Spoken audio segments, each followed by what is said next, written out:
শহরের এই অবিরাম ছুটে চলায় আমরা প্রতিদিন কত মুখই তো দেখি, কিন্তু সব মুখ কি আমাদের মনে দাগ কাটে? এই ভিড়ের মধ্যেই মিশে আছেন ৭০ বছর বয়সী নূর হোসেন। পিঠটা একটু ঝুঁকে গেছে ঠিকই, কিন্তু জীবনযুদ্ধে তিনি এখনো সোজা হয়ে দাঁড়িয়ে। নীলফামারীর শান্ত গ্রাম ছেড়ে ২৫ বছর আগে যখন ঢাকায় এসেছিলেন, চোখে ছিল সচ্ছলতার স্বপ্ন। আজ সেই ঢাকার রাজপথই তার একমাত্র ঠিকানা। কাঁধে একটা হ্যান্ড মাইক আর হাতে কিছু কালো রঙের বালা। তার দাবি, এগুলো বাতের ব্যথার উপকারী। তবে বিজ্ঞানের এই যুগে যখন সব প্রশ্নের উত্তর আঙুলের ডগায়, তখন এই সাধারণ বালার খদ্দের মেলা ভার। সাভারের এক ভাড়া বাসায় তার ৫ জনের সংসার। বড় ছেলে নিজের মতো আলাদা হয়ে গেছে, মেজ ছেলেটা হন্যে হয়ে কাজ খুঁজছে, আর ছোট জন এখনো মাদ্রাসায় পড়ে।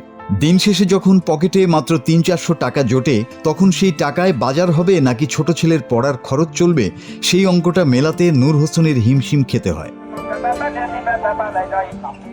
সবচেয়ে বেশি কষ্ট পান যখন পথ চলতি মানুষ তাকে অবজ্ঞা করে। কেউ কেউ তো মুখের উপর ভুয়া বলে অপমানও করে বসে। অথচ এই মানুষটার কাছে এই রাবারের বালাগুলো স্রেফ পণ্য নয়, এগুলো তার টিকে থাকার শেষ সম্বল।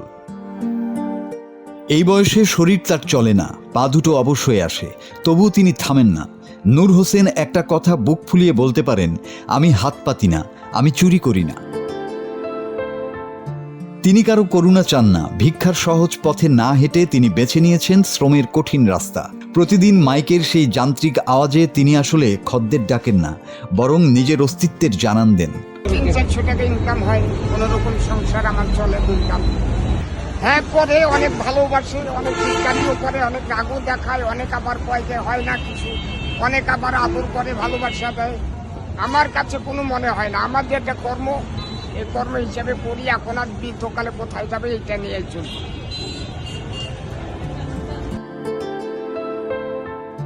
শহরের চকচকে দালানের আড়ালে নূর হোসেনরা অদৃশ্য হয়ে থাকেন। আমরা হয়তো তার কাছ থেকে বালা কিনব না, কিন্তু অন্তত এক চিলতে সম্মান কি দিতে পারি না?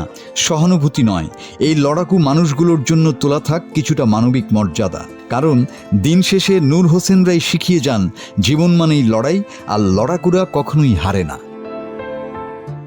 News desk, Bangla TV.